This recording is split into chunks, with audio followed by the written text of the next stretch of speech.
నమస్తే. TDP senior నేత పల్నాడు జిల్లా సత్తెనపల్లి ఎమ్మెల్యే కన్నా లక్ష్మీనారాయణ ఉలుకు పలుకు లేకుండా ఉన్నారు. అధికార పార్టీలో ఉన్నప్పటికీ ఎందుకో ఆయన అసంతృప్తిగా ఉన్నట్టు తెలుస్తోంది. మరోవైపు ఆయన కుమారుడు భారీగా అవినీతికి పాల్పడుతున్నారు అనే ఫిర్యాదులు సీఎం చంద్రబాబు దృష్టికి వెళ్లినట్లు సమాచారం.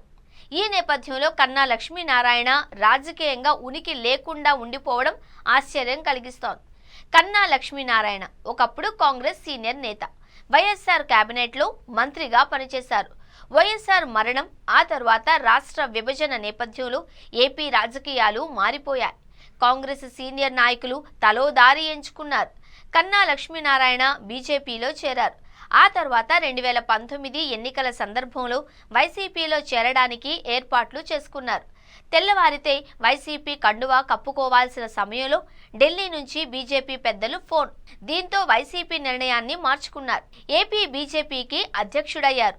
చంద్రబాబు జగన్లపై తీవ్ర విమర్శలు చేశారు. ఏపీ బీజేపీ అధ్యక్ష పదవి కాలం పూర్తయిన తర్వాత ఆయన మౌనాన్ని ఆశ్రయించారు. టీడీపీ కండువా కప్పుకున్నారు. సత్తెనపల్లి నుంచి గత ఎన్నికల్లో పోటీ చేసి గెలుపొందారు. మంత్రి పదవిని ఆశించారు, దక్కలేదు. అప్పుడే అసంతృప్తికి బీజం పడినట్టు కన్నా అనుచరులు చెబుతున్నారు.